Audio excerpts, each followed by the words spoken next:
Nós estamos caminhando no livro de Neemias e desde a primeira semana que nós começamos, Deus nos dirigiu para esse livro porque ele tem tudo a ver com revitalização de igreja. Poderíamos dizer que ele é um manual de liderança, um manual de revitalização, e hoje nós vamos ler no capítulo 2, a partir do verso 11 até o verso 20. Vamos ficar de pé um instante para a leitura da palavra de Deus e nós vamos fazer uma leitura responsiva. Eu estarei lendo os versículos ímpares e os irmãos estarão lendo os versículos pares. Uma leitura bem bonita para a glória de Deus. Diz assim o verso 11. Neemias capítulo 2, verso 11. Cheguei a Jerusalém, onde estive 3 dias.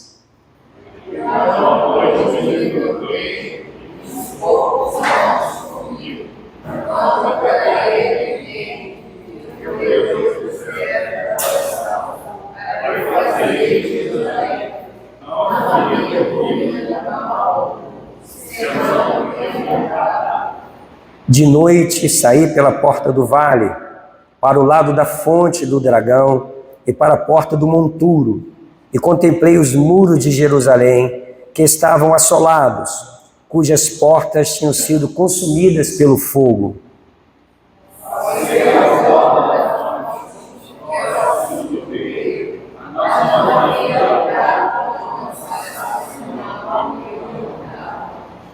Subi à noite pelo ribeiro, e contemplei ainda os muros. Voltei, entrei pela porta do vale e tornei para casa.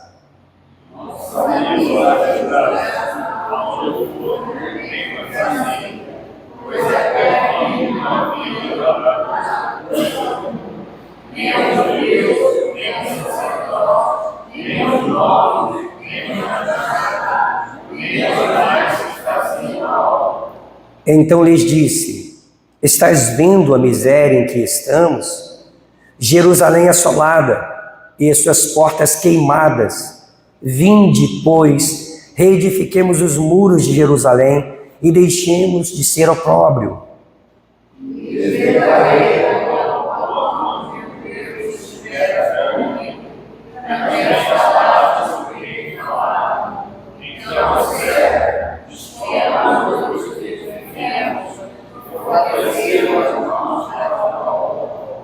Porém, Sambalate, o honorita, e Tobias, o servo amonita, e Gesem, o arábio, quando souberam, zombaram de nós e nos desprezaram e disseram: que é isso que fazeis? Quereis rebelar-vos contra o rei?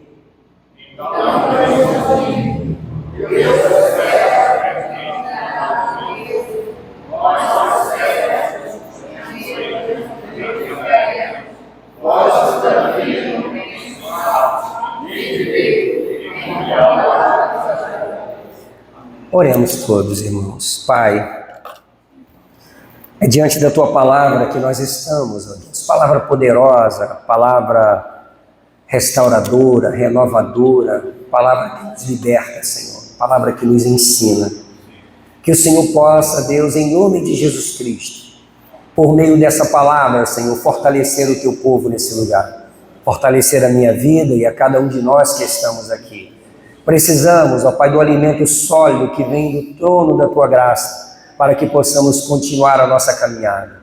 A revitalização necessita de força, e essa força vem do Senhor.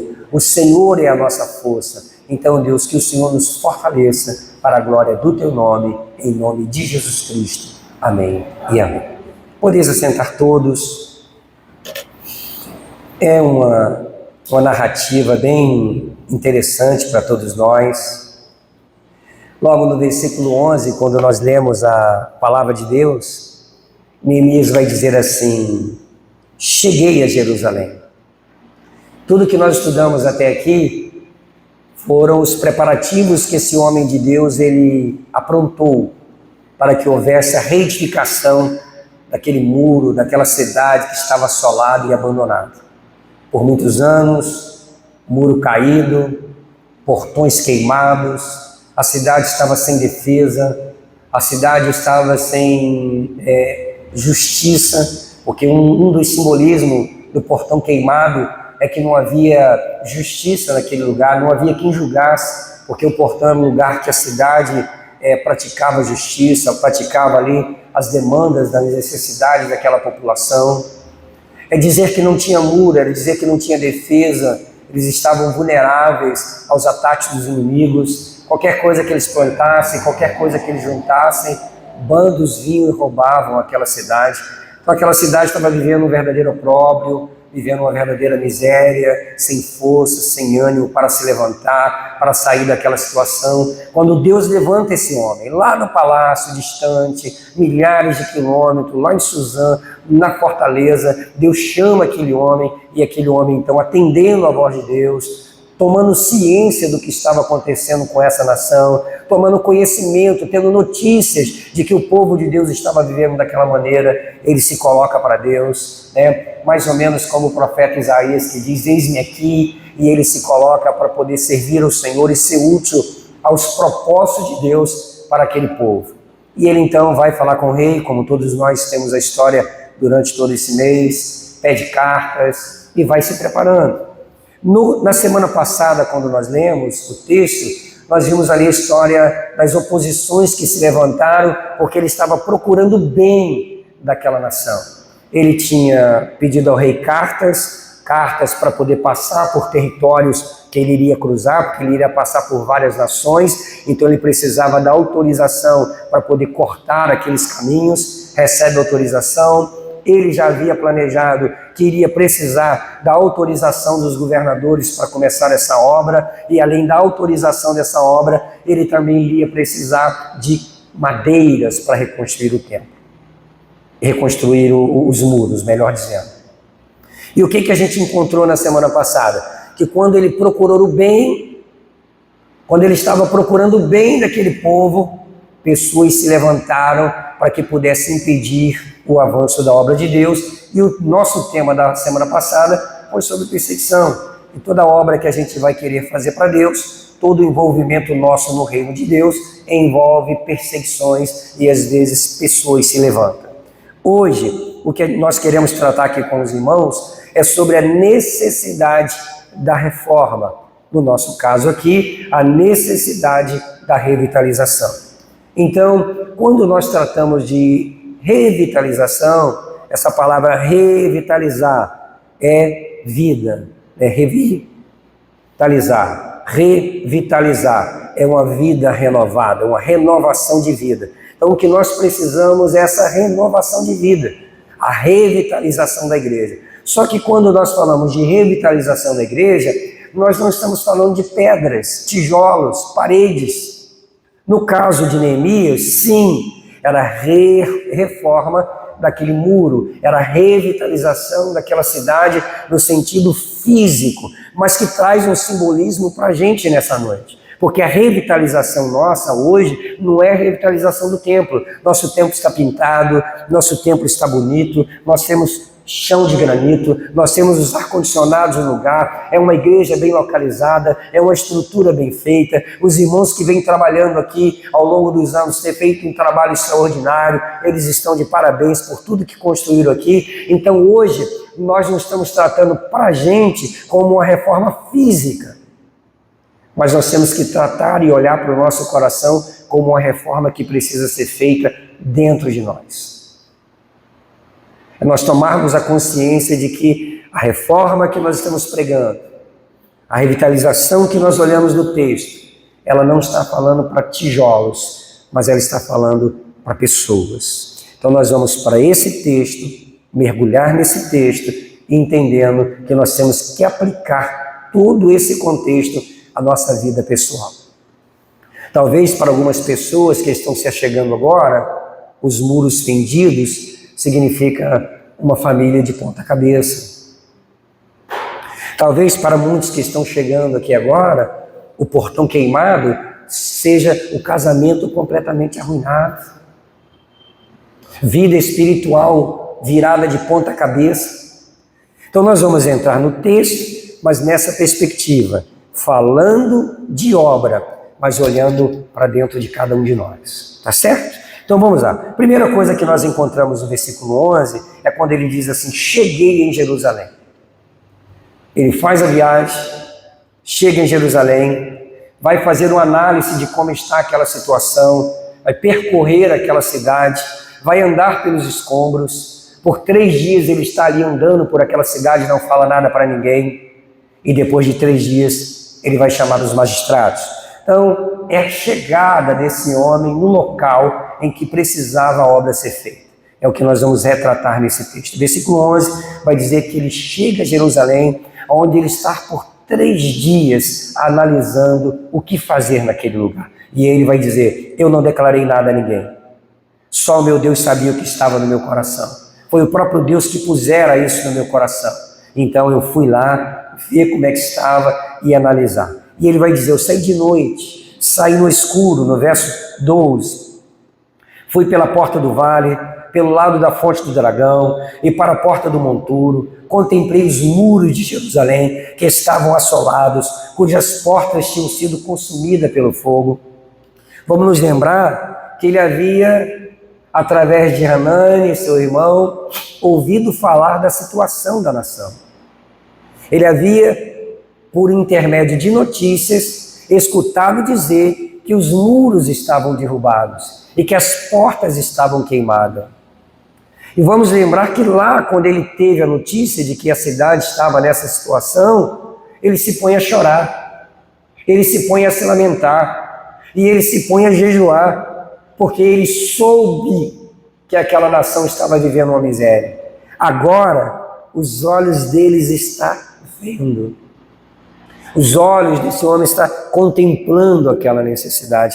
Então, quando eu leio esse texto e vejo que ele sai de noite, nós sabemos que não tinha luz elétrica naquela época, então era um breu, talvez uma tocha na mão, talvez a claridade da lua, e ele passando por cima dos escombros, e vendo o muro derribado, e vendo as portas queimadas, e ele andando agora, ele está andando pelo meio dos escombros. Imagina como ficou o coração desse homem. Imagina como ficou a mente desse homem que havia escutado falar. Eu não sei se você já participou de alguma tragédia, quando você escuta falar alguma coisa e quando você chega e vê o que houve, são 2 realidades completamente diferentes. Nós levamos a igreja naquele 2011, isso foi 2011, naquela tragédia que houve lá em Friburgo, Teresópolis, São José do Vale do Rio Preto. 3 dias depois nós juntamos um ônibus com 50 homens. E eu disse para os irmãos, era a igreja que eu congregava, vamos lá socorrer aquela gente. E eu disse a eles: leva pá, leva enxada, leva coisas, porque nós vamos evangelizar agora de um modo diferente. Nós vamos socorrer as pessoas da tragédia. E nós chegamos lá. 3 dias depois da tragédia. Só que a realidade era completamente diferente de tudo que a gente viu. Parecia que havia caído uma bomba atômica em cima daquelas cidades. Nós dividimos o grupo e os bombeiros da Defesa Civil nos orientando para a gente ajudar. O meu grupo, que foi comigo de 6 homens, nós fomos para São José do Vale do Rio Preto. A cidade estava completamente destruída. O rio corta o meio daquela cidade e aquela cidade foi assolada. E nós chegamos em algumas casas em que a pessoa estava cavando com a mão e chorando, cavando com a mão e chorando, e dizia assim: por que Deus permitiu isso? Tem 6 pessoas da minha família aqui nesse lugar. E a gente ajudar a cavar, para desenterrar a gente, para ajudar as pessoas que estavam vivendo um momento terrível naquele lugar. Eu nunca mais vou esquecer dessa cena. E uma das coisas mais terríveis que eu vivi lá era o cheiro. O cheiro era muito forte, quase que insuportável. Então uma coisa é a gente ver no Jornal Nacional, ou no Jornal da Record, ou no Jornal da Band. Outra coisa completamente diferente é quando nós vemos a realidade nua e crua. Nós precisamos ser chocados com a realidade. E no caso aqui desse homem, do Neemias, nesse texto, nessa passagem a preço, nesse texto em tela, nós encontramos esse homem sendo chocado pela realidade. Ele está agora andando pelos escombros, os olhos dele estão vendo, ele está enxergando, ele está passeando no meio dos escombros. E o que eu aplico isso para a nossa vida? Como nós precisamos do Espírito Santo dando vista, dando olhos para a gente. Como nós precisamos ver a realidade do que está acontecendo na nossa casa, na nossa família. Se Deus por um instante abrisse os nossos olhos um pouco mais, nós iríamos chorar e lamentar pelos nossos filhos. Nós iríamos chorar e lamentar pelos nossos casamentos. Porque eles estão sendo assolados, estão sendo destruídos. E por vezes nós não estamos percebendo, porque os nossos olhos não estão vendo. Então queira Deus nessa noite que por meio do Espírito Santo o Senhor abra os nossos olhos para que a gente veja a necessidade dessa igreja, para que a gente veja a necessidade do povo que está à nossa volta, que a gente possa enxergar o que está acontecendo. São milhares e milhares à nossa volta sendo assolados pelas drogas, pelo crack. E que por nós não vermos, nós olhamos, mas não enxergamos, porque às vezes nós não queremos enxergar, porque às vezes nós não queremos ter trabalho, porque às vezes nós não queremos nos envolver. E a gente está vendo aí, passando por cima de vales, de ossos secos, de pessoas em estado de calamidade, as nossas próprias casas sofrendo assolação e não há em nós força de reação. Estamos deixando de orar pelos nossos filhos desviados. Estamos deixando de orar pelos nossos casamentos arruinados. Estamos deixando de orar pelas nossas casas divididas. Não choramos mais e precisamos que o Senhor venha urgentemente nos dar lágrimas. Eu preciso sentir a dor daqueles que estão sofrendo à minha volta. Porque é isso que a gente está vendo no texto, um homem que chora, um homem que se lamenta, um homem que jejua, um homem que se coloca para Deus, para que pudesse ser instrumento de Deus, e agora além dele ter a notícia, ele vai andar no meio dos escombros. E o texto vai dizer que ele não fala nada, não? Verso de número 16, não sabia os magistrados aonde eu fora, nem o que eu fazia, pois até aqui não havia declarado coisa alguma, nem os judeus, nem os sacerdotes, nem os nobres, nem os magistrados, nem os mais que faziam aquela obra. Ele está tratando no âmbito dele, Deus. É ele, Deus. Imagino como é que ele viveu esses 3 dias de angústia, de agonia, de terrível aflição. E o verso 17... Então ele vai convocar todo mundo, ele vai chamar todo mundo. E a palavra dele no verso 17 para a gente, diz assim o texto: então lhes disse, estáis vendo a miséria em que estamos? Novamente ele apela para a questão de olhar. Esses homens, claro que tinham ciência do que estava acontecendo naquela cidade. Esses homens eram os moradores daquela cidade. O visitante era Neemias. Quem chegou em Jerusalém há 3 dias foi Jeremias. Mas aquele povo não estava enxergando. Aquele povo não estava vendo. Já havia se acostumado a passar pelos escombros. Estavam sem força de reação. Achavam que não podia fazer nada. Achavam que era impossível. Achavam que não podiam mudar a realidade daquela nação. Se acomodaram aos escombros. Se acomodaram àquela realidade. E quantas vezes nós estamos nos rendendo aos escombros que estão à nossa volta. Quantas vezes a nossa igreja precisa da sua ajuda e nós achamos que é impossível, porque eu não tenho muita idade, porque eu não consigo fazer, porque eu não tenho muita sabedoria, porque eu já me acostumei com a igreja vazia, eu já me acostumei com a igreja sem força, sem ânimo. Mas a Bíblia diz que Neemias chama esses homens e vai dizer para eles: estáis vendo a miséria em que estamos? Claro que eles sabiam, mas Neemias está dizendo: vocês estão vendo? Vocês estão olhando o que está acontecendo?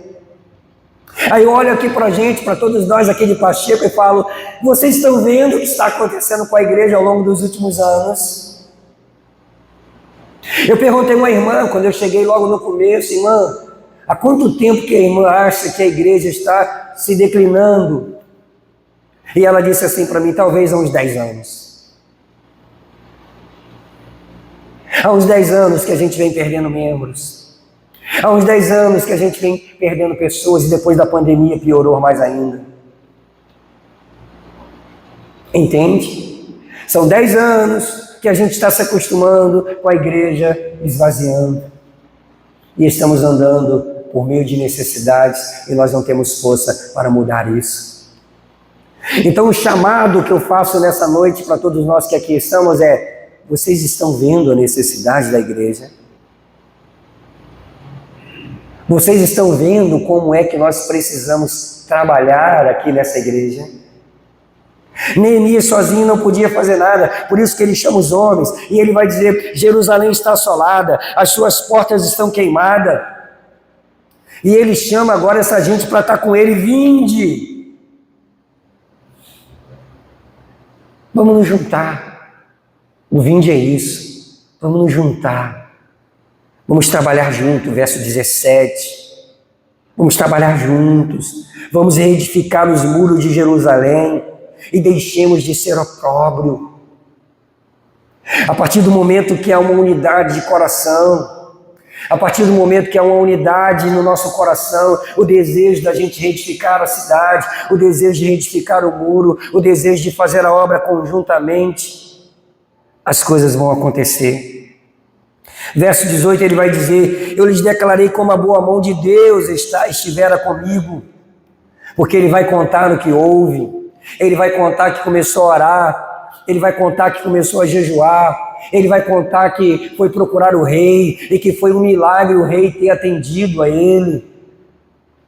Foi algo sobrenatural, porque aqueles monarcas, aqueles imperadores, aqueles tiranos, eles não mudavam as suas leis, mas aquele homem mudou e deu carta para que ele pudesse retificar o muro. E ele vai dizer: eu declarei como a boa mão de Deus estivera comigo. E também as palavras que eu falara ao rei, que o rei me falara. Então eles disseram: disponhamo-nos e edifiquemos, e fortaleceram as mãos para a boa obra. Então, a partir do momento que nós vemos, a partir do momento que nós ouvimos, isso gera ânimo no nosso coração.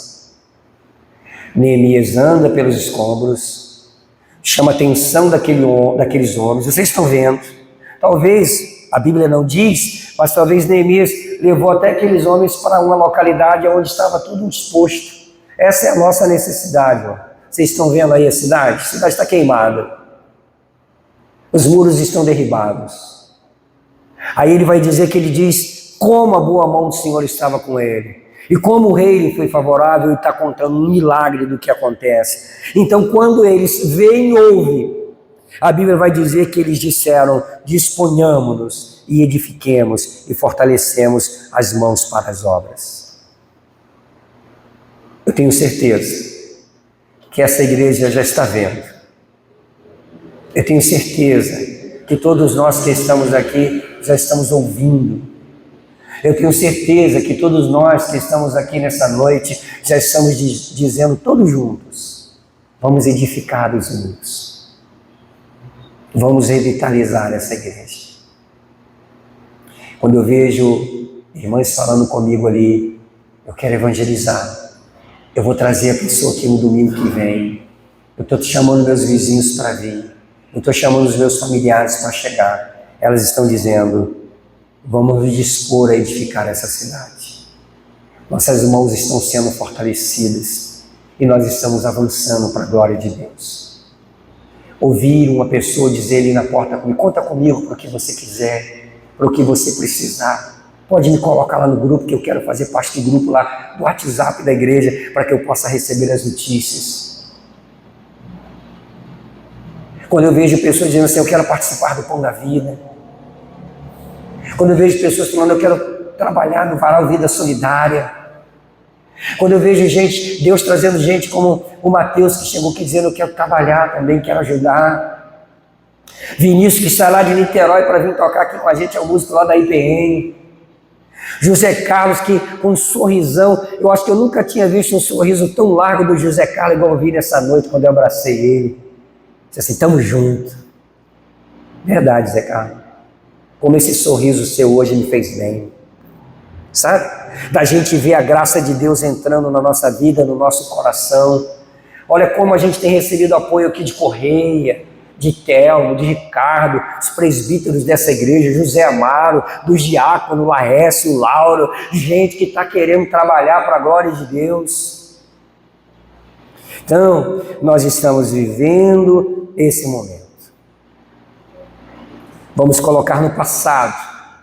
Nós estávamos sem forças, estávamos andando nos escombros, nossas casas estavam precisando de ajuda, nós não tínhamos força para orar, agora nós temos, agora estamos orando. Orando pelos nossos casamentos, orando pelos nossos filhos, por aqueles que estão desviados da nossa casa. E esse mês todo, em todos os cultos, inclusive as orações de quinta-feira, que eu consegui uma liberação das minhas aulas na quinta-feira, para que eu possa estar aqui toda quinta-feira. E nós vamos estar orando pelas pessoas desviadas. Orando para que o Senhor possa trazer gente para essa igreja e que a nossa colheita aqui seja abundante. É assim que nós vamos trabalhar.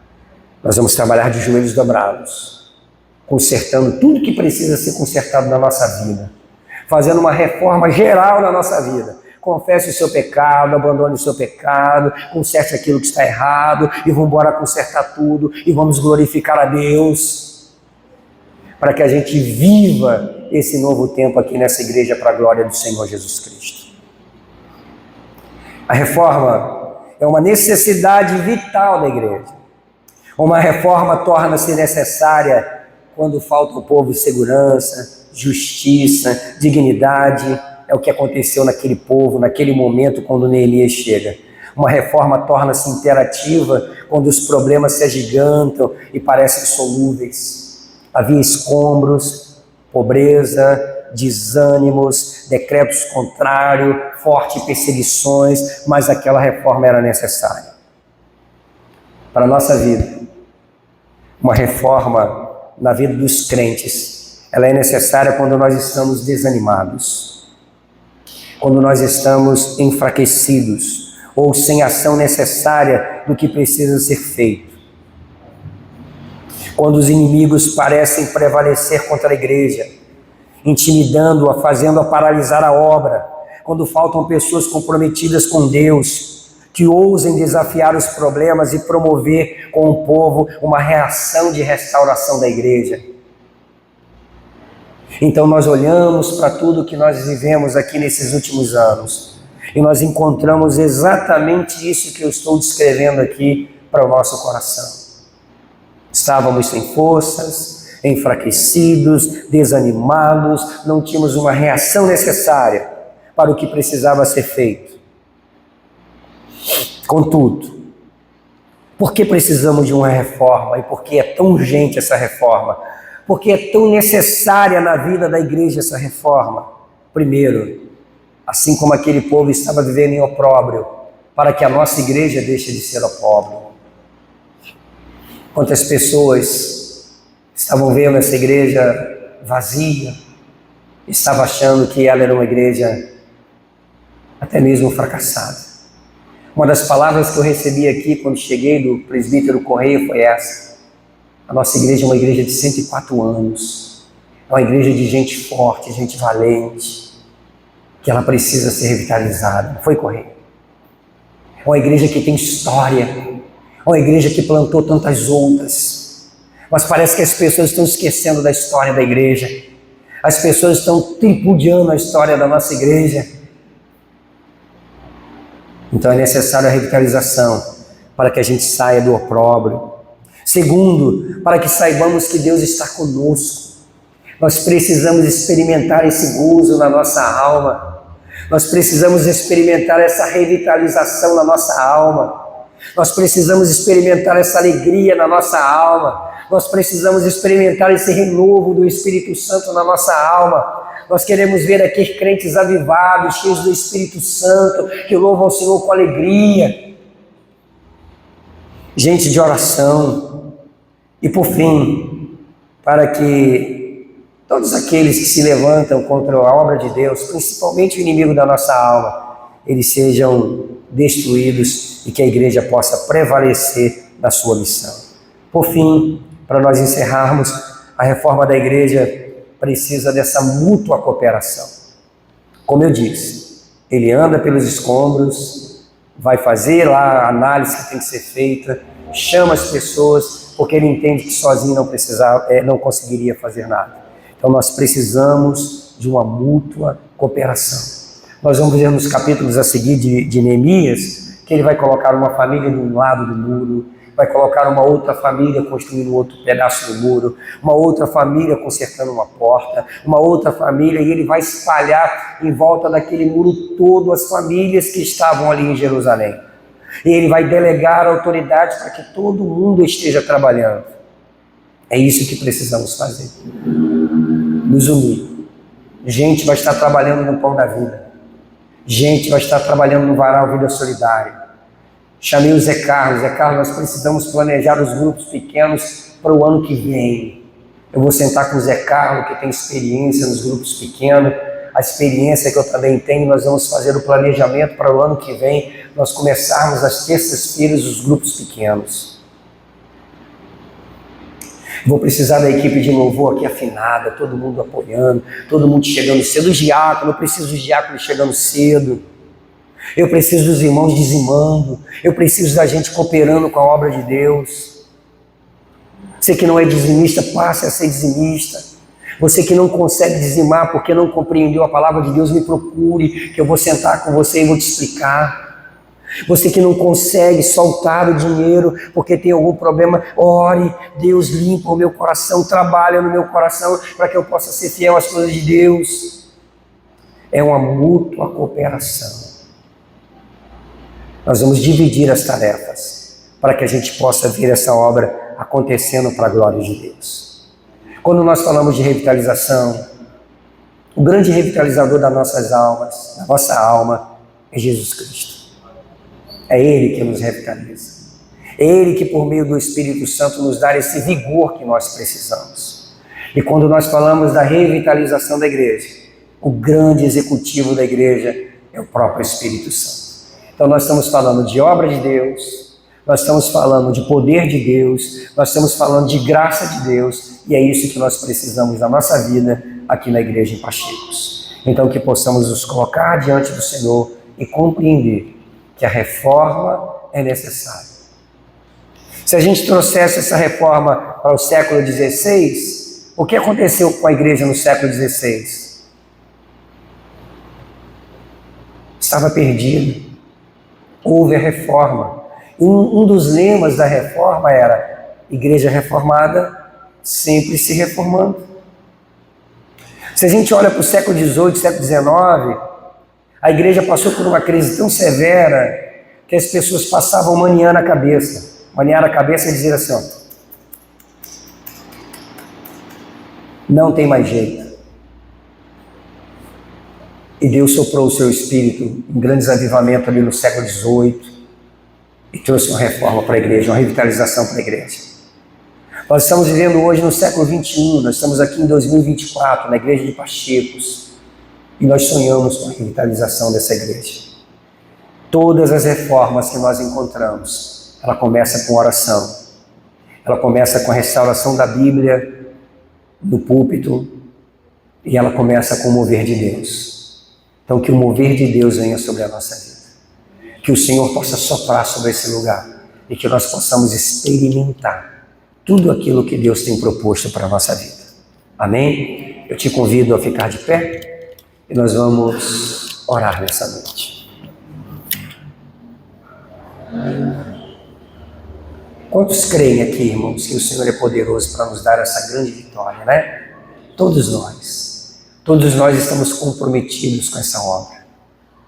Todos nós estamos comprometidos com essa revitalização. Todos os que aqui estão, eu tenho certeza que o Espírito Santo já está avivando, já está dando graça no seu coração. À medida que o nosso irmão Vinícius vai estar louvando ao Senhor, nesse que a gente poderia chamar de pós-lúdio também, pós-mensagem, você vai estar fazendo a sua oração, conversando com Deus. Deus, que a reforma comece por mim, que a revitalização comece por mim, comece no meu coração, na minha casa, no meu casamento, com meus filhos, que o Senhor possa trazê-los de volta para a sua presença, que eu não me acostume a andar no meio dos escombros não, Senhor, que eu possa ter a tua força em mim, para que eu possa reagir a todas essas situações adversas, que os inimigos não venham paralisar a obra, que a gente possa continuar. Faça a sua oração.